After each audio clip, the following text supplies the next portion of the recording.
आमल की एकादशी पर करें इस कथा का पाठ। सभी पापों का होगा नाश। हर महीने के कृष्ण और शुक्ल पक्ष की एकादशी तिथि पर विधिपूर्वक व्रत किया जाता है।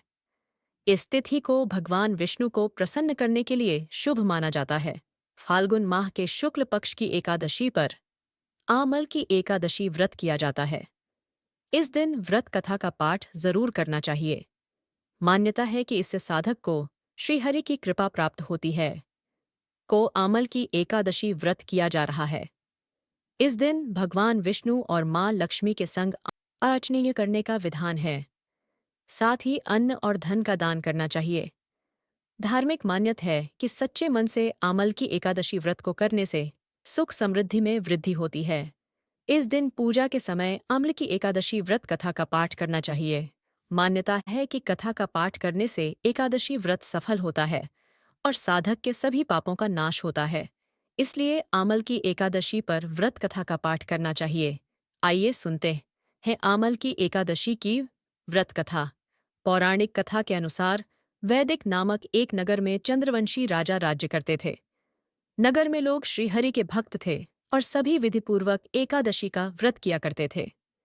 एक बार सभी नगरवासी फाल्गुन माह शुक्ल पक्ष के आमल की एकादशी का व्रत कर विष्णु जी की पूजा करते। उसी समय वहां एक महापापी शिकारी का आगमन हुआ। शिकारी वहां रुककर भगवान विष्णु की कथा सुनने लगा। इस तरह उस शिकारी ने अपनी पूरी रात जागरण करते हुए बिताया। इसके बाद घर आकर वह सो गया। कुछ दिनों बाद ही उस बहेलिया का निधन हो गया। उसे पापों की वजह से नरक का सामना करना पड़ा। इन्हें ड्यूरोनिया। लेकिन एक बार अनजाने में आमल की एकादशी व्रत कथा सुनी थी और जागरण भी किया था। एकादशी सुनने से उसे शुभ फल प्राप्त हुआ।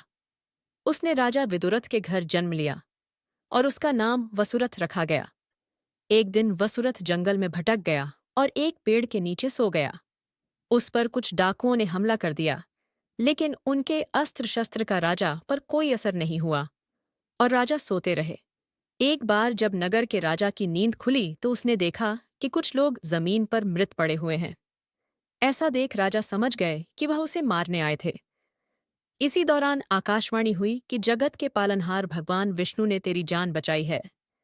पिछले जन्म में तुमने आमल की एकादशी व्रत किया था और कथा का पाठ सुना था। उसी व्रत का यह फल आपको मिला है।